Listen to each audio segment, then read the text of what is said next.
What is it exactly you do for a living? John Dillinger, I rob banks. That's a serious thing to say to a girl you just met. He won the heart of the nation and became this kind of outlaw hero. It seems like the last dying breath of the Wild West. There's this larger-than-life mythic quality. He built himself into a legend.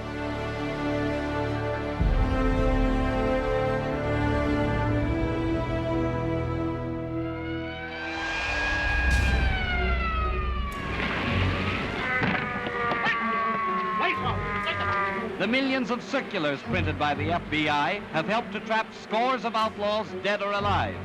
No case is ever closed until the wanted fugitive is jailed or in the file of known death. Dillinger was the end of an American era, the era of the individual outlaw. He's a 19th century bandit. He belongs to Butch Cassidy and a Sundance Kid. He's a better version of those. In fact, he's the best version of those. The first actually daylight horseback shooting through the streets bank robbery was 1866 when the brothers Frank and Jesse James robbed a bank in Missouri. The basic approach is always the same, and it goes all the way back to Butch Cassidy. You get into the turn of the century, sort of the Wild Bunch type, and they move forward into World War I. There was a guy named Herbert K. Lamb who basically invented modern bank robbery. He applied military logistics to bank robbery. Lamb thought up the methodical method in the switching the cars. Walter Dietrich was part of that crew, so he was mentored by Herbert K. Lamb. Dietrich winds up in prison with Dillinger and all these guys. And in prison, Dietrich mentored Pete Pierpont, Homer Van Meter, and John Dillinger. Dillinger had gone to graduate school in bank robbery. He has the skill sets to become probably the greatest bank robber in American history. The Dillinger gang was expert at what they did and could outrun, outgun, and outsmart law enforcement. Action. Their methodology was like a paramilitary raid. We're very organized, very specific. Red was the driver. He had to be the rock-solid dude. Red Hamilton was Dillinger's best friend and Dillinger's right hand. There's Homer, who really surveys the front of the building, protects that opening, that door. Move out of there! Homer Van Meter, he was a bit of a loose cannon, but a damn good man to have on your side. Pete Pierpont was a lobby man who just kept everybody down in the lobby. Hey, you, up! And then, of course, you had Dillinger, who would be the leader and would often be the one who'd go to the vault. The Dillinger crew, I'd rob a bank with any one of those guys if they wanted to. Tomorrow. During one robbery, a customer went to give Dillinger his money, and according to the newspapers the next day, Dillinger did say, You put it away. Not here for your money, here for the bank's money. it's difficult for us to remember how end of the world it felt during the Depression, how angry people were at the banks, at the politicians, at anybody who had power and money and food when so much of the country didn't. And to them, John Dillinger wasn't hurting anybody. He was sticking it to the banks that had taken the farmers' money. If you go back and you read the letters to the editor, there are literally people writing, Johnny never did anything to hurt me, I'm cheering him on. Who gives a damn what the public likes? I do. I hide out among them. With the Dust Bowl and so many people in poverty, so many people had their lives ruined, that hearing about a man who was actually taking it back for himself, they couldn't help but idolize him.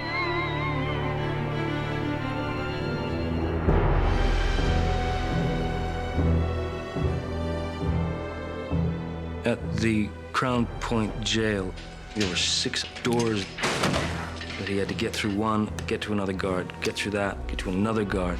It was virtually impossible what he did, and he did it beautifully, like a ballet. With a wooden gun, he managed to get through cells, cell blocks to the next area until he forced the warden to open up the gun safe, and then he got some real weapons.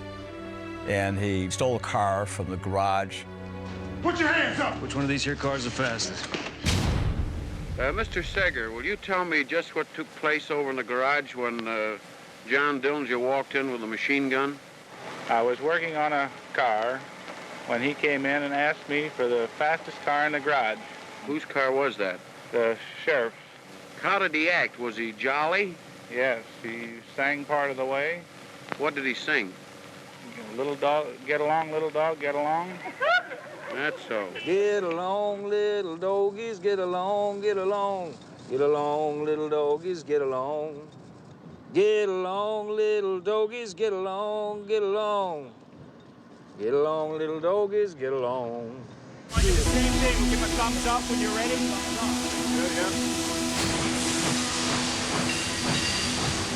I request that we transfer a man with special qualifications to hunt Dillinger here in Chicago. There are some former Texas and Oklahoma lawmen currently with the Bureau in Dallas. The Bureau has used these men elsewhere.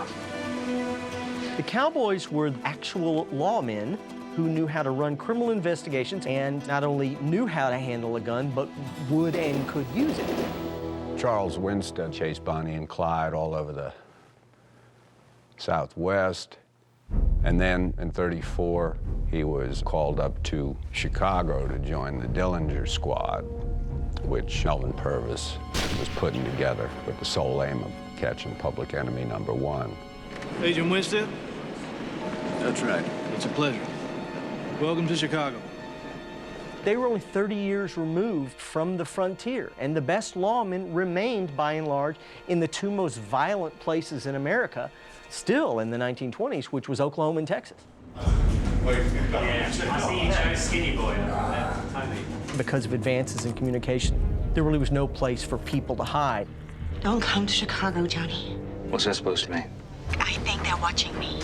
He could be anywhere, but he is not anywhere because what he wants is right here. When Billy was arrested in April '34, he was really depressed. And he needed her, and she needed him too. When he lost her, the quote from him is, "I cried like a baby."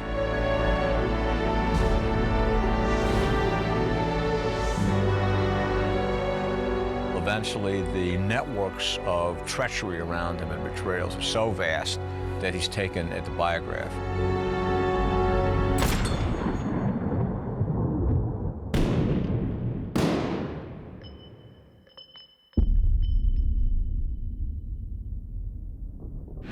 Mr. Butler, were you at the scene of the shooting of Mr. John Dillinger? I arrived at the scene of the shooting of John Dillinger. I then searched the body and found that it was John Dillinger, as there was a picture of Evelyn Freschetti, his sweetheart, in the watch. When Dillinger was still lying in that alley in the pool of blood, onlookers were coming and dipping their handkerchiefs in the blood to have mementos of him. They opened up the morgue so people could come and view his corpse.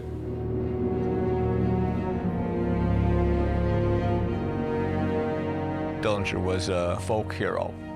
His life seemed to me to be a compression into 13 months of 2 or 3 lifetimes.